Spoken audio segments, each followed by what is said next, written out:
2 মৌসুম আগে 200 million ইউরোর record চুক্তিতে সৌদি প্রো লিগে যোগ দিয়েছিলেন পর্তুগিজ তারকা ক্রিস্টিয়ানো রোনালদো। মাঠের ফুটবল থেকে অবসরের বয়সেও একের পর এক রেকর্ড গড়ছেন তিনি। আল নাসেরের হয়ে বদলে দিয়েছেন সৌদি ফুটবলের চালচিত্র। তা সত্ত্বেও সম্প্রতি গুঞ্জন উঠেছিল চলতি মৌসুম শেষেই সৌদি ছাড়ছেন CR7। তবে শেষ পর্যন্ত সেই গুঞ্জনটা উড়িয়ে আল নাসেরের সঙ্গে নতুন চুক্তি করতে যাচ্ছে রোনালদো। রেকর্ড পারিশ্রমিকে আরও 1 বছরের জন্য সৌদিতেই থাকবেন তিনি। স্প্যানিশ সংবাদ মাধ্যম মার্কার মতে সৌদি ক্লাব আল নাসেরের সঙ্গে নতুন চুক্তিতে বাৎসরিক 183 মিলিয়ন ইউরো পারিশ্রমিক পাবেন রোনালদো।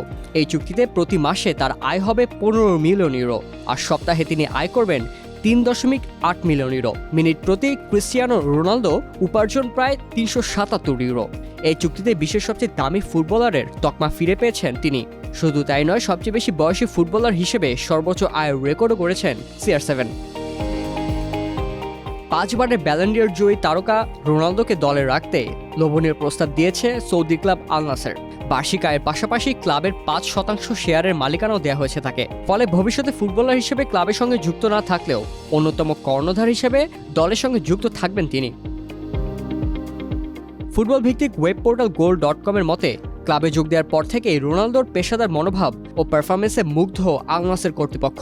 ফলশ্রুতিতে বাড়ল চুক্তির মেয়াদ। এর মাধ্যমে আল ইতিহাদ ও আল হিলালের মতো দলের সঙ্গে প্রতিদ্বন্দ্বিতা ধরে রাখতে চায় আল নাসের। রোনালদোর পাশাপাশি আরও তারকা ফুটবলার দলে ফেরানোর পরিকল্পনা রয়েছে আল নাসেরের। goal.com-এ বলা হয়েছে, ব্রাজিলিয়ান ডিফেন্ডার ক্যাসেমিরোর মতো তারকা খেলোয়াড়দের সতীর্থ হিসেবে রাখতে আগ্রহী রোনালদো। শীঘ্রই এর বাস্তবায়নও হতে পারে।